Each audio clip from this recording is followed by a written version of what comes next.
Hey guys, I just wanted to share my thoughts on Clair Obscur Expedition 33. Obviously, a very popular game nowadays. Winner of the Game Awards, the ones hosted by Jeff Keighley, and it just got raving reviews pretty much across the board. Obviously, people have complimented the game immensely for its amazing story, very innovative gameplay, and not to mention the extremely good music. Definitely one of the best I've heard from a game since I can remember, to be honest. So I've had some thoughts, I've had some opinions on the game. I haven't seen a lot of people give a lot of negative comments on the game, or at least none that seemed very objective. So I just want to go over some of this and see how many people agree with me, or or have their own opinions that might be contrary to the general reception of the game as well. Now, this is not meant to be a review. It's not meant to be an attempt to provide objective feedback. In most cases, it is just my general feelings of what I felt when I played through the game. I have played through it fully. I've gotten every achievement, and I do think it's one of the best games ever to come out. It's in my personal top 15 of all games, I would say, and I have played a lot of games, and it's definitely my personal game of the year. I think it's the best game I've played since Baldur's Gate 3.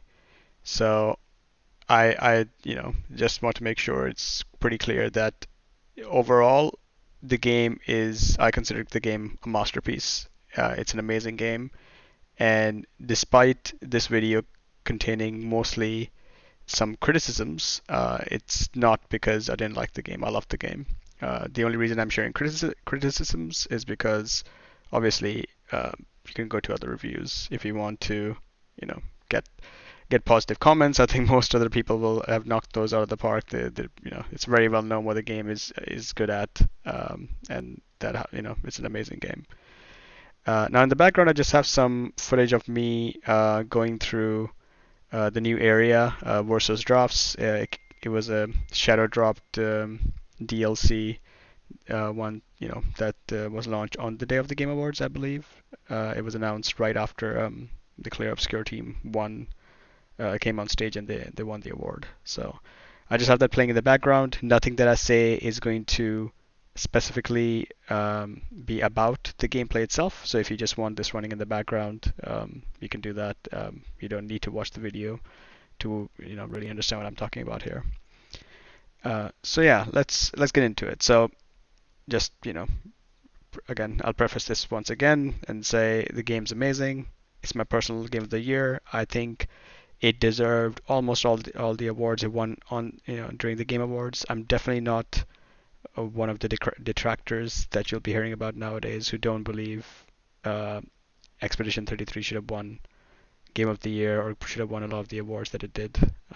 However, I do think a lot of the criticisms the game, a lot of the critiques that the game has or people have made about the game do tend to get ignored by other people because they believe that, they might just be not like that kind of game, or they might not be genuine criticisms that people take into account. So saying all that, just to get into it, I think I'll go over the story first. So the story, I think this is one of the few games where I valued the story more than the gameplay. Generally, I'm more of a gameplay first kind of person, so I rank gameplay right at the top in terms of importance and what I value, followed by story, and then you have other things like music and the sound effects of the game and things like that.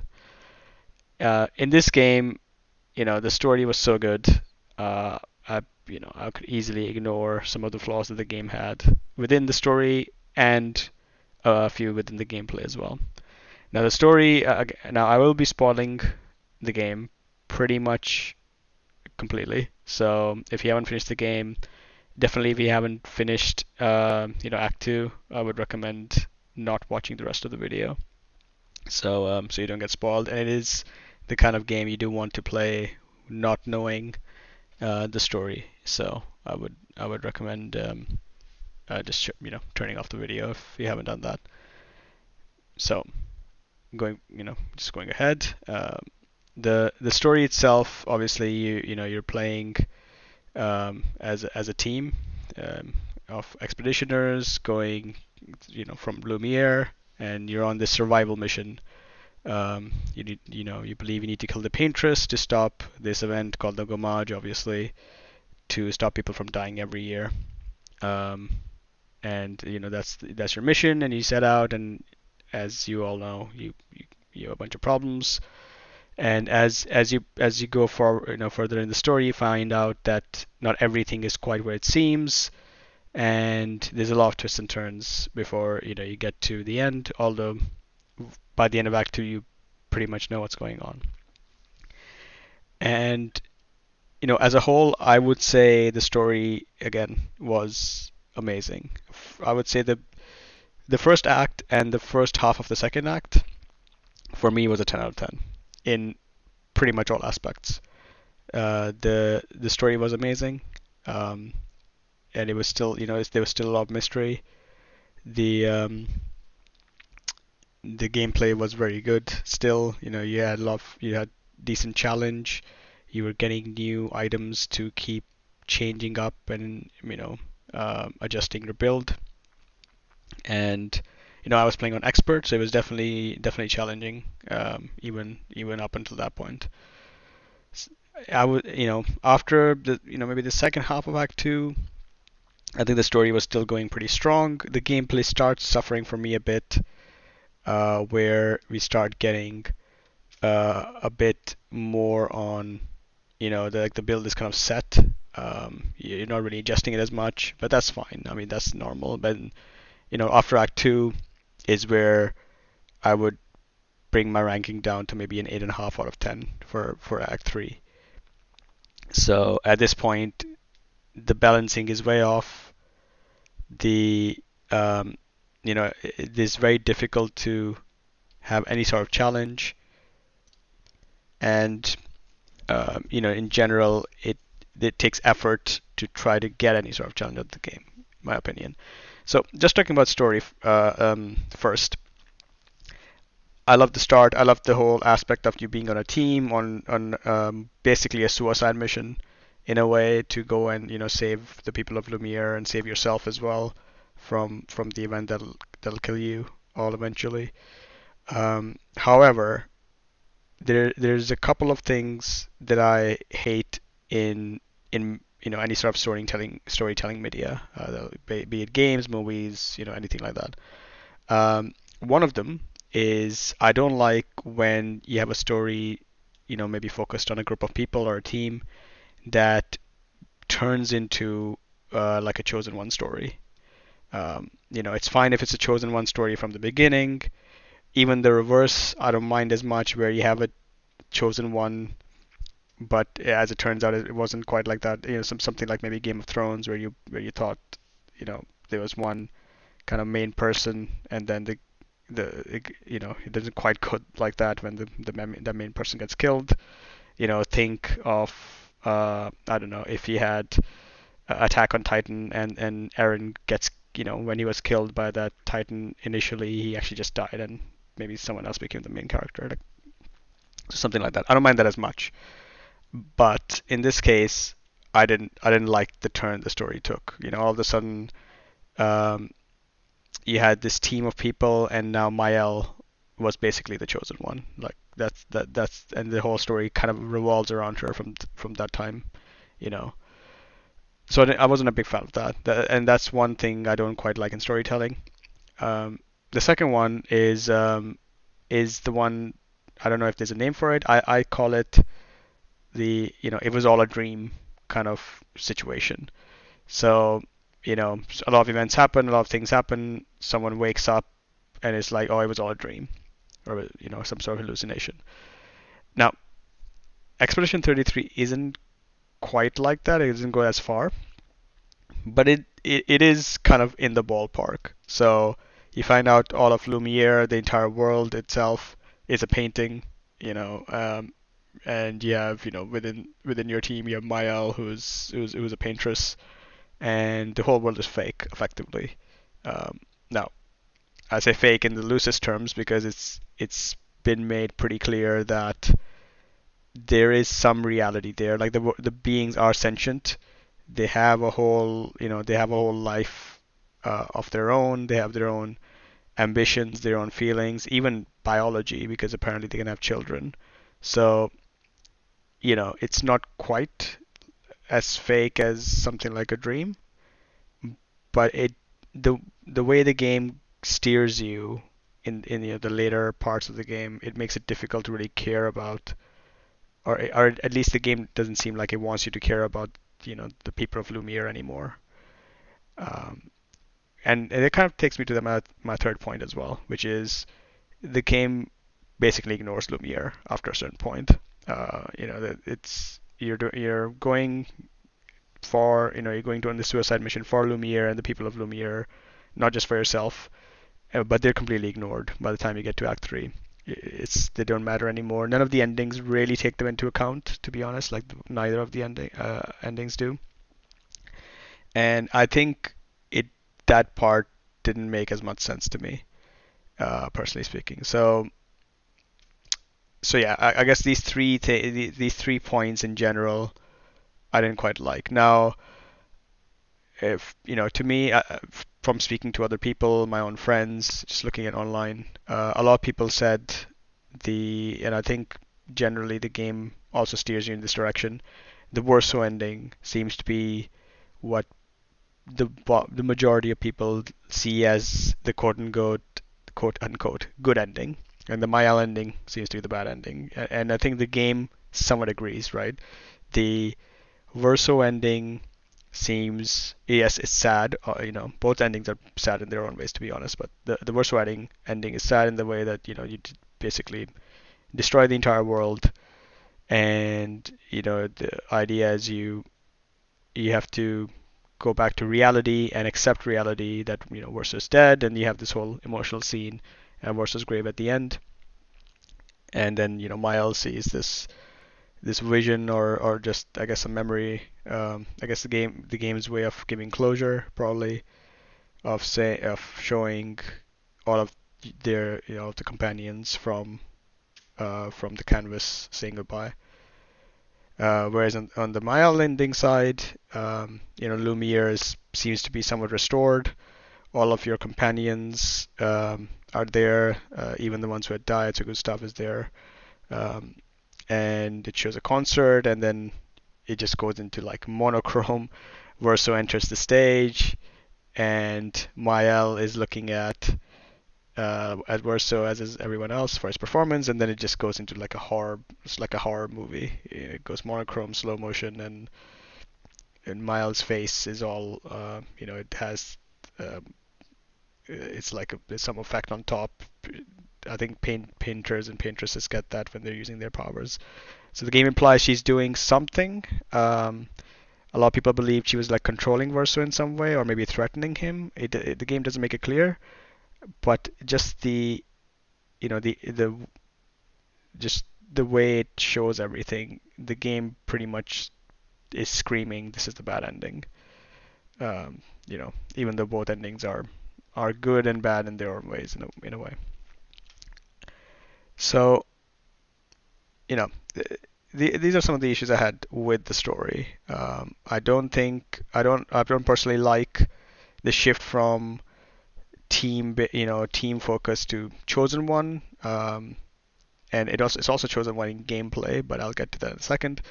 Um, so it's, yeah, to chosen one. I don't like the game ignoring Lumiere entirely. I don't buy the fact that it's fake after the game tries so hard to show you that it's real. There's basically nothing that you could point out as being fake apart from the fact that they were brought into being by these effectively gods, at least within the world. And I don't like, and I yeah, so I don't like that kind of shift the game takes. I think the story would have been fine to take that shift, but there should have been some focus placed on Lumiere, or maybe some ending that took that into account a bit more. Because reality is, in the Verso ending, for example, you effectively do nothing. If you had done nothing in the entire game and just let Renoir do his thing, eventually you would get the Verso ending. Because he would eventually just destroy everything. So those are my thoughts on the story. At least the parts of the story that I didn't like. And you know, there's also some stuff about the gameplay I didn't like. Once again, the gameplay in I thought the gameplay was very good. I think it's very innovative. It's a good way of doing this type of kind of JRPG like turn-based combat because you have something to do during the enemy's turn as well. And I quite liked the parry dodge mechanic. I think the game did a really good job there. Um, the parts I didn't like about the gameplay actually are they only really come into play after Act 2. So up until the end of Act 2, I think it's generally fine. Especially the first act and the first half of second act, you're changing up your style continuously. You're getting new pictos, new abilities, new skills, getting stronger. You're finding enemy patterns. You're even finding new characters at the start of the game. So you're doing a lot of adjustment. There's a good amount of challenge, and it's a lot of fun. But when you get to Act 3, there's two things that really mess up the game balance. And, this is a level of imbalance that I don't personally believe I've ever seen in a game, at least not to my knowledge. The first one is just the balancing in general. So, Act 3 balancing. I was told not to do any side activities before going to the end boss of Act 3, and I didn't. So I finished Act 2 and pretty much beelined my way.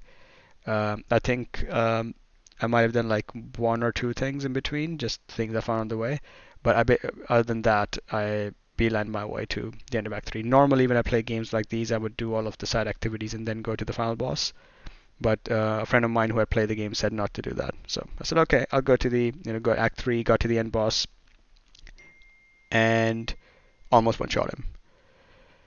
And I realized how bad the balancing was at that point. I think I had to turn the modifier. So the game allows you to modify your damage and the enemy health. I think I had to turn the health modifier to either times 10 or times 20 to get any sort of challenge from the final boss of the game. And, I shouldn't be the one balancing the game. I thought the balance was way off. I think they did a bit of a poor job when it came to the late game balance, and this prevailed into the other kind of post game side activities as well. So I did the side activities that were remaining after finishing the final boss of Act 3, and the balance was way off there as well. And what made it worse also was just Mael. So Mael, she's not just a chosen one in the story, she's also the chosen one in the gameplay apparently. She is way too strong. I think it makes sense, I guess, in a way from a lore perspective, but it's just too much. Like, she does so much more damage than anyone else, to the point that so I did want to have her in the final fight of Act 3. I thought from a story perspective it made a lot of sense, but I didn't have her in my party after that. I just removed her. She was way too strong, and if I would change modifiers to drastically increase the health of enemies, I would it was basically impossible to balance enemies with Mael in the party, because you would have to turn the health way up, and if Mael dies in the fight, the others just can't can't do the level of damage that she does. And that, so it's basically all of my critiques about the gameplay come to late game balancing. I think it was atrocious, and that really did take some of the fun out of, or some enjoyment out of the game for me, where I'm having to balance the game. And there's some argument to be made. Oh, stop. Just reset your stats. Don't upgrade attributes. Don't upgrade weapons. But I personally hate it when I have to handicap myself in a game particularly when I'm playing on experts. It's not like the game doesn't have difficulty options. It does. So there's no excuse for making the game a bit too easy at the end, because you can just add a new difficulty option and increase the challenge. So yeah, that wasn't a big fan of that. And really, that's probably about it in terms of my critiques. It probably sounded like, honestly, even just thinking about it, it sounds like I had so many of them and I just hate the game. But the reality is, even despite all of these flaws, the game was still amazing. I think it's a masterpiece. I think it's a game that'll be remembered um, for years. I think it's kind of in the same realm as something like Baldur's Gate 3, Elden Ring, Witcher 3, games that people will talk about in 5 years, in 10 years, and they'll fondly remember these games. They will not be forgotten. And it really goes to show, this is not a big team that made this game. I think they started with 10 people. They may have ended with like maybe around 30 people. The budget was, a fraction of what AA Studios have, and it's just amazing what they were able to accomplish here. I think, the awards they won, almost all of them were well deserved, and despite all the criticisms, I would wholeheartedly recommend this game to anyone who would be willing to listen. And yeah, that's basically about it. I just had to get this off my chest. I was wondering if anyone else felt the same way I did, if they had any critiques that I maybe didn't feel were that bad. It's just I've watched a bunch of reviews of the game. I've watched a bunch of people play it, and even the ones who've gone to the late game and finished the game, just don't mention a lot of these. So maybe they're something maybe I felt a bit more strongly about. Um, but yeah, that's about it. Be interested to hear if anyone else has anything to share about this. But other than that, thanks for watching.